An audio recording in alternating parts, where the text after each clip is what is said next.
Slipway ortho mattress लेकर आए हैं बेहतरीन क्वालिटी के मैट्रेसेस जो है कंफर्टेबल और ड्यूरेबल।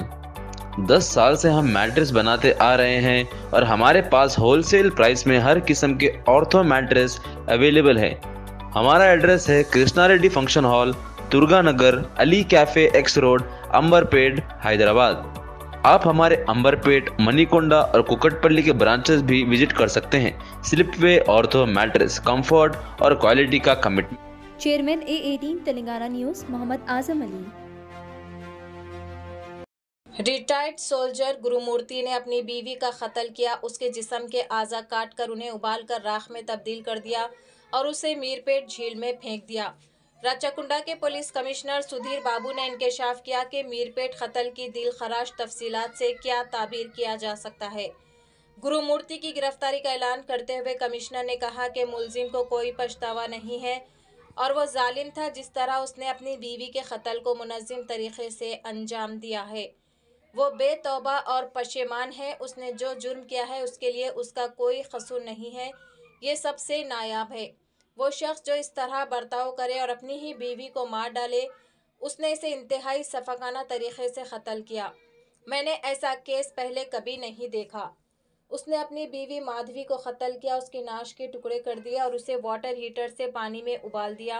उसने उन्हें दोबारा चूल्हे पर रखकर जलाकर राख कर दिया। उसने राख को पेंट की बाल्टी में डालकर झील में फेंक दिया। उसका ख्याल था कि अगर कत्ल का कोई जिस्मानी सबूत नहीं है तो वो इस मुकदमे से बच सकता है, लेकिन हमारे अमले ने तकनीकी शवाहिद इकट्ठे किए। हमने मुलजिम को गिरफ्तार कर लिया है।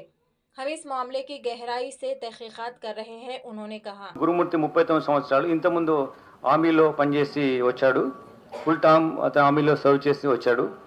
వచ్చిన తర్వాత ఇక్కడ చిన్న చిన్నగా ప్రైవేట్ దాంట్లో కానీ అక్కడ ఉద్యోగాలు చేసుకుంటూ జీవితం సాగిస్తున్నాడు సెక్యూరిటీ గార్డ్గా. ఈ క్రమంలో వీళ్ళకిద్దరు వాళ్ళకున్న ఇద్దరు ఉన్నప్పుడు వీళ్ళు ఈ సంక్రాంతి సందర్భంగా వాళ్ళ పిల్లలతో పాటు ఈ డిసీజ్ యొక్క రిలేటివ్స్ ఇంటికి వెళ్ళడం జరిగింది. వెళ్ళి అక్కడ ఉండి మళ్ళీ రిటర్న్ వచ్చడం, మళ్ళీ రావడం, మళ్ళీ వెళ్ళడం జరుగుతుంది. ఇట్లా సంక్రాంతి ముందు రోజు, సంక్రాంతి రోజు కూడా జరిగింది. 15th నైట్ వచ్చారు. 16th మార్నింగ్ రోజు అతను ఆవేశంతో ఇప్పుడు మా చుట్టాల దగ్గర బాగా ఉంది కదా, మంచిగా పిల్లలు అక్కడే ఉన్నారు అని మళ్ళీ అనేటువంటి అనాలోచితపూర్వమైనటువంటి ఒక అనవసరమైనటువంటి లైక్ సడన్ ప్రొవొకేషన్ అని కూడా అనలేము. దీనికి పర్పెట్రేషన్ ఉంది, దానికి ప్లానింగ్ ఉంది. పిల్లల్ని అక్కడే ఉంచేసి వచ్చాడు.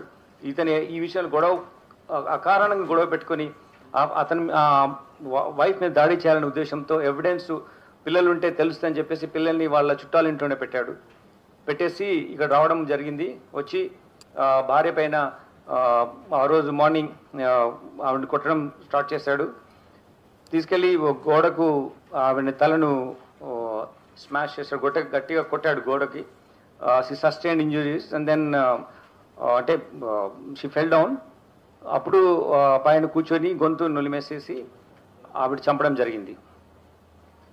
ఇది ఎలా మనకు తెలిసిందంటే ఈ జరిగిన విషయాలన్నీ కూడా తర్వాత తీసుకెళ్ళి నది అక్కడ చెరువులో ఎలా వేశాడు అని అన్నీ కూడా, ట్యాంక్లో ఎలా వేశాడు అనే అన్నీ కూడా మనకు వీళ్ళ ఈరోజు వస్తువు వెళ్తున్నాడు కదా, మేము అతను ఎంక్వైరీ ఎగ్జామిన్ చేస్తున్నాం, మళ్ళీ పంపిస్తున్నాం, మళ్ళీ వస్తున్నాడు. ఆ ప్రాసెస్లో ఈరోజు ఉదయం వాళ్ళ ఈ అమ్మాయి చనిపోయిన వాళ్ళ అమ్మాయి మేనమామకు ఇతను చెప్పాడు జరిగింది ఏంటి ఇట్లా అని చెప్పేసి. ఆయన ముందు కన్ఫెస్ చేశాడు. ఆ కన్ఫెస్ చేసింది అతను వచ్చి మళ్ళీ మన పోలీస్ స్టేషన్ పిలిచినప్పుడు ఇలా జరిగిందని చెప్పాడు ఇదంతా.